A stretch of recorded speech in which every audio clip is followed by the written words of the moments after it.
ज्ञान और अंतर्दृष्टि की इस विशेष यात्रा में आप सबका स्वागत है। नमस्कार।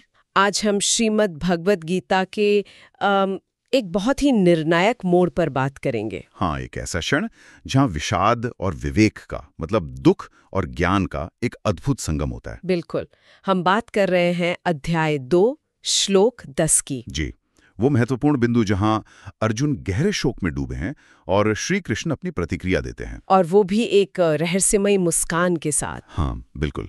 और देखिए, आज की हमारी ये जो गहन चर्चा है, ये कप्तान श्याम बहादुर चौहान जी के संकलन और लेखन पर आधारित है। हाँ, उन्होंने इसे तैयार किया है और इसमें आज के दौर की एआई की मदद से और भी बारीकियां जोड़ी गई हैं। जी, हमारा मकसद सिर्फ इस श्लोक का विश्लेषण करना नहीं है, सही कहा, बल्कि इसके जरिए ये समझना है कि जीवन में जब मुश्किलें आती हैं, संकट आते हैं, दुविधाएं होती हैं, बिल्कुल, तो उनका सामना कैसे किया जाए। ये विषाद से विवेक तक की यात्रा है ना? और इसे हम मानव कल्याण के नजरिए से देखने की कोशिश करेंगे। तो शुरुआत करते हैं उस दृश्य से। हाँ, कुरुक्षेत्र का मैदान है। हाँ, माहौल एकदम तनावपूर्ण। हाँ, अर्जुन जो महान योद्धा हैं, हाँ, अपने ही रिश्तेदारों गुरुओं को सामने देखकर कांप रहे हैं। उनका गांडीव धनुष हाथ से छूट रहा है, मन में मोह है, दुख है, पूरी तरह से विषादग्रस्त। वो युद्ध नहीं करना चाहते उन्होंने अपने सारे तर्क दे दिए हैं और अब बिल्कुल असहाय महसूस कर रहे हैं। और यहीं से, इसी क्षण से गीता का वो महान संवाद शुरू होता है। आपने एकदम सही माहौल बांधा। ये बहुत ही नाटकीय क्षण है। अर्जुन ने अपनी सारी पीड़ा, अपने सारे सवाल कृष्ण के सामने रख दिए हैं, एक शिष्य की तरह। हाँ, मार्गदर्शन के लिए शरण में आ गए हैं। और अब गुरु कृष्ण उत्तर देने वाले हैं। बिल्कुल। और यहीं पर आता है वो श्लोक, तमुवाच ऋषिकेशः प्रहसन्निव भारत सेन्योरुभयोर्मध्ये विषीदन्तमिदं वचः 2:10।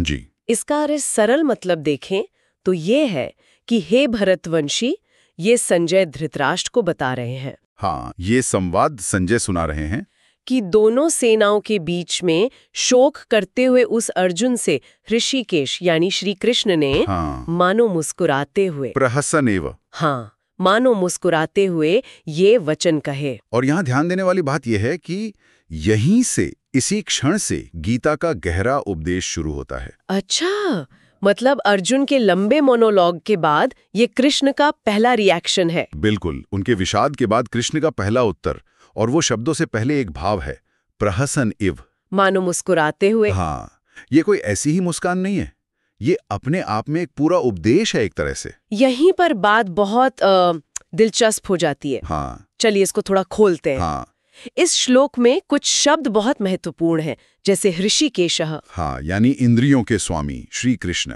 फिर विषीदंतम, यानी शोक में डूबे हुए विषाद से भरे अर्जुन, और सबसे रहस्यमयी प्रहसन इव, मानो हंसते हुए या मुस्कुराते हुए। बिल्कुल। और दूसरी तरफ है कृष्ण गुरु की भूमिका में। हाँ, और वो अर्जुन की हालत देख रहे हैं, लेकिन वो सिर्फ दुख नहीं देख रहे, वो दुख का कारण देख रहे हैं, अज्ञान। अच्छा, अज्ञान। बिल्कुल। और ऋषिकेश शब्द का प्रयोग यहाँ अद्भुत है, इंद्रियों के स्वामी। हाँ, उस व्यक्ति से बात कर रहे हैं जो अपनी इंद्रियों और मन के जाल में फंसा है। ये तो अपने आप में एक विरोधाभास जैसा लगता है। हाँ, और यही समाधान की ओर इशारा भी करता है। लेकिन वो सवाल फिर भी मन में आता है, और शायद कई सुनने वालों के मन में भी होगा, कि कृष्ण मुस्कुरा क्यों रहे थे। हाँ, अर्जुन इतने गहरे दुख में है, उनका तो सब कुछ दांव पर लगा है, और उनके सबसे करीबी दोस्त, उनके गुरु, मुस्कुरा रहे। प्रहसन ईव, मानो मुस्कुरा रहे हैं। ये मानो क्यों? क्या ये मजाक था, कटाक्ष था? क्या वो अर्जुन की पीड़ा को कम समझ रहे थे? ये सवाल उठना बिल्कुल स्वाभाविक है और सदियों से इस पर विचार हुआ है। पहली नजर में ये मुस्कान थोड़ी अजीब लग सकती है ना? हाँ, असंवेदनशील भी लग सकती है। बिल्कुल। लेकिन गीता के जितने भी बड़े भाष्यकार हुए हैं, विचारक हुए हैं, वो सब इस बात पर सहमत हैं कि ये उपहास या ताना नहीं था। अच्छा, तो फिर क्या था?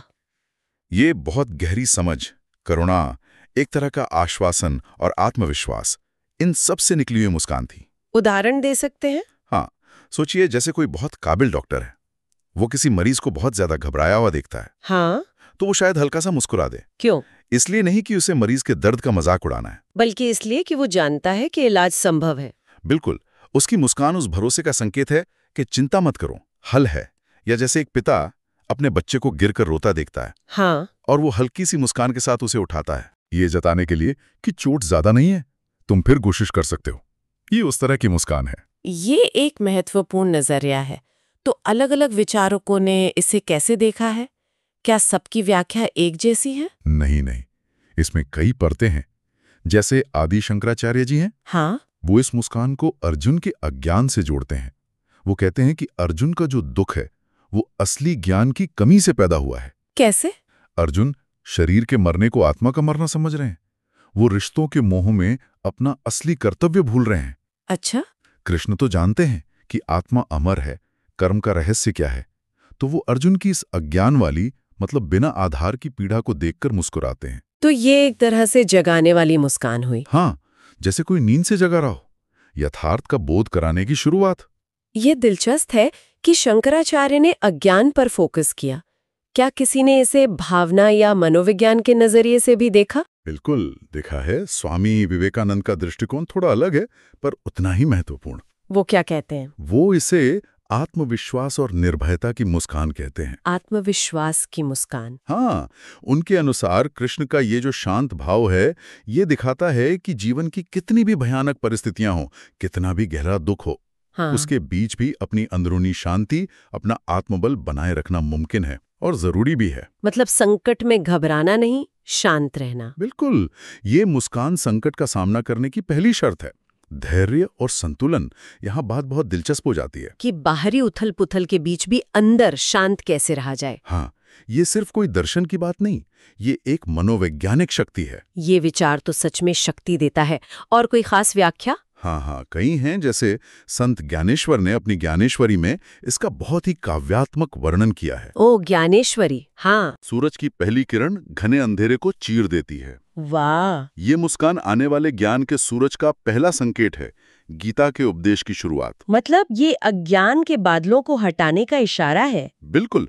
और स्वामी अड़गनानंद जी फिर से ऋषि के शब्द पर जोर देते हैं। इंद्रियों के स्वामी? हाँ, वो कहते हैं कि यहाँ स्थिति ये है कि इंद्रियों का स्वामी कृष्ण उस व्यक्ति को देख रहा है जो पूरी तरह इंद्रियों और मन के काबू में है। हाँ, ये हमने पहले भी बात की थी। तो कृष्ण की मुस्कान ये दिखाती है कि अर्जुन की ये जो हालत है, ये जो दुख है, ये एक तरह का भ्रम है, एक माया है, जिसे ज्ञान से मिटाया जा सकता है। बिल्कुल, मुस्कान उस भ्रम की निरर्थकता पर है। और आजकल के विचारक जैसे डॉक्टर राधाकृष्णन, उन्होंने इसे कैसे देखा? जी, डॉक्टर सर्वपल्ली राधाकृष्णन ने इसे बहुत ही मानवीय ढंग से स्नेहपूर्ण विडंबना या लविंग आयरनी कहा है। लविंग आयरनी, स्नेहपूर्ण विडंबना, इसका क्या मतलब हुआ?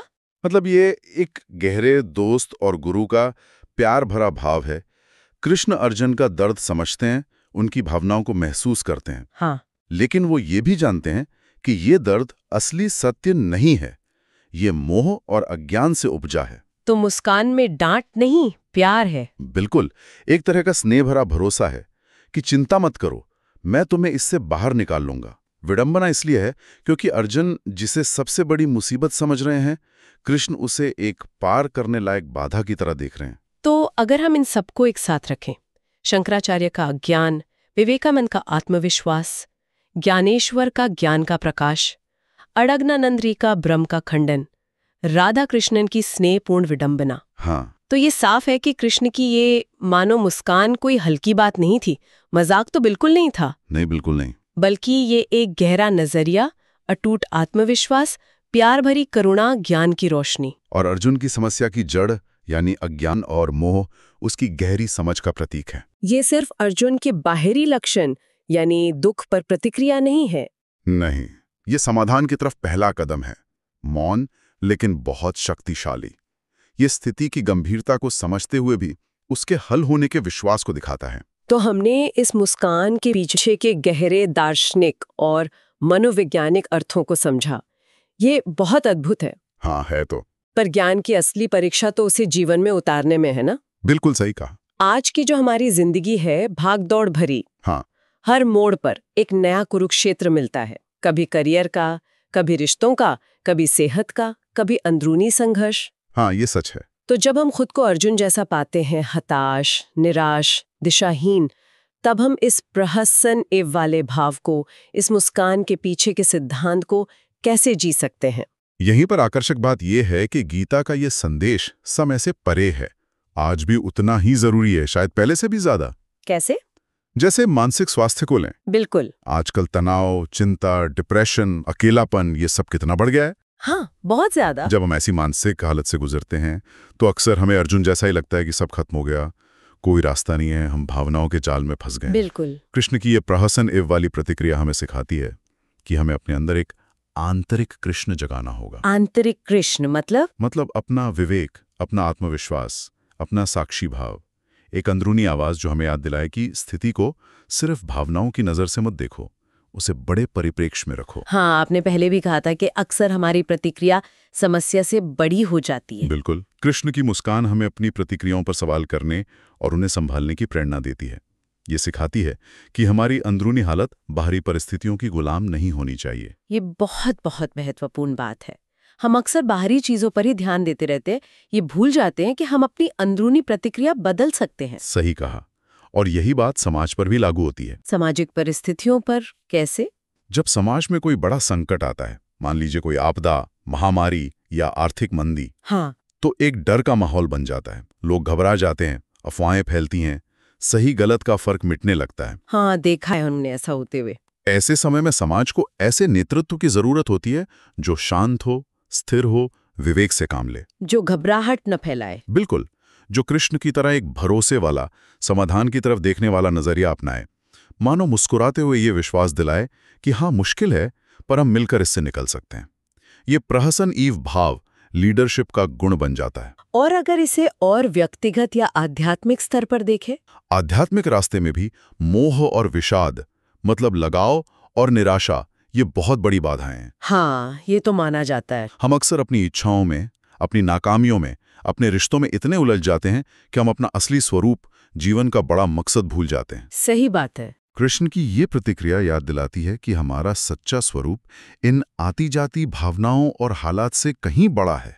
गुरु कृपा या अपना जागा हुआ विवेक। हाँ, अपना ऋषिकेश, इंद्रियों का स्वामी, हमें इस मोह और निराशा के जाल से निकलने में मदद कर सकता है।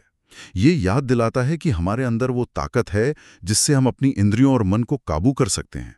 भावनाओं के गुलाम नहीं, उनके स्वामी बन सकते हैं। ये तो अंदरूनी आजादी की तरफ पहला कदम हुआ। बिल्कुल। आपने युवाओं का भी जिक्र किया था। आजकल की पीढ़ी पर सफलता का दबाव बहुत है। फेलियर को वो बहुत नेगेटिव लेते हैं। उनके लिए क्या संदेश है इसमें? युवाओं के लिए तो ये श्लोक और कृष्णा की प्रतिक्रिया एक बहुत ही शक्तिशाली संदेश है। जीवन में असफलताएं तो आती हैं, परीक्षा में, करियर में, रिश्ते में, कहीं भी। हाँ, ये तो जीवन का हिस्सा है। लेकिन अक्सर युवा इनसे इतने निराश हो जाते हैं कि लगता है दुनिया ही खत्म हो गई। वो अर्जुन की तरह हथियार डाल देते हैं। हाँ, ये होता है। ये श्लोक उन्हें सिखाता है कि जब तुम निराशा के गर्त में गिरो तो तुम्हारा आंतर कृष्ण, तुम्हारा विवेक, तुम्हारा आत्मसम्मान, तुम्हारी अंदरूनी ताकत तुम्हें देखकर मुस्कुरा सकता है। और वो मुस्कान क्या कहती है? वो कहती है, ये अंत नहीं है, ये सिर्फ एक अनुभव है, एक सबक है। उठो, धूल झाड़ो और फिर से कोशिश करो। मतलब भावनाओं में बहने की बजाय इमोशनल इंटेलिजेंस विकसित करना। बिल्कुल, भावनात्मक बुद्धिमत्ता। ये एक अहम सवाल खड़ा करता है जिसका हर युवा को सामना करना चाहिए। आप चुनौतियों को कैसे देखते हैं? एक फुल स्टॉप की तरह या सीखने और आगे बढ़ने के मौके की तरह? इस पूरी बात को और आसान बनाने के लिए वो राहुल और साइकिल वाली कहानी बड़ी अच्छी थी। हाँ, वो उदाहरण इसे समझने में मदद करता है। कि एक बच्चा साइकिल चलाना सीख रहा है, बार बार गिरता है, रोता है, कहता है मुझसे नहीं होगा। और उसका पिता जो देख रहा है पास आता है, उसे उठाता है और चेहरे पर हल्की भरोसे वाली मुस्कान के साथ कहता है, अरे वाह, तुम तो लगभग सीख ही गए थे, थोड़ी चोट तो लगती ही है, चलो एक बार और। हाँ, पिता की वो डांट नहीं बल्कि भरोसे वाली मुस्कान बच्चे का डर कम कर देती है, उसमें हिम्मत भर देती है। यहाँ अर्जुन वो बच्चा है और कृष्ण वो ज्ञानी, प्यार करने वाले पिता। एकदम सही कहा, बहुत सटीक उदाहरण है ये। पिता की मुस्कान बच्चे के डर पर नहीं, उसकी क्षमता पर केंद्रित है। और कृष्ण की मुस्कान अर्जुन के दुख पर नहीं, बल्कि उसके मूल कारण अज्ञान और मोह पर और उसे आने वाले ज्ञान के लिए तैयार करती है। ये एक पुल है, विषाद से विवेक तक का पुल। तो अगर हम इन सब बातों को समेटें, इस चर्चा का सार निकालें, तो मतलब क्या है इसका? ये एक छोटा सा पल, ये एक मानो मुस्कान गीता के इतने बड़े संदेश में कैसे फिट होती है? अगर हम इसे बड़ी तस्वीर से जोड़ें तो ये श्लोक और कृष्ण की ये प्रतिक्रिया असल में गीता के पूरे दर्शन का दरवाजा है, प्रवेश द्वार। हाँ, गीता का मुख्य संदेश ही यही है कि इंसान अज्ञान, मोह और भावनाओं के उतार चढ़ाव यानी विषाद से ऊपर उठे और आत्मज्ञान, समता और निष्काम कर्म, विवेक और कर्तव्य के रास्ते पर चले। बिल्कुल। कृष्ण की ये मुस्कान इसी महान बदलाव की संभावना का, इसी यात्रा की शुरुआत का प्रतीक है। ये दिखाती है कि चाहे हालत कितने भी बुरे क्यों ना हो, चाहे अंदर कितना भी द्वंद्व क्यों ना हो, ज्ञान की रोशनी और सही नजरिए से उस अंधेरे से बाहर निकलना मुमकिन है।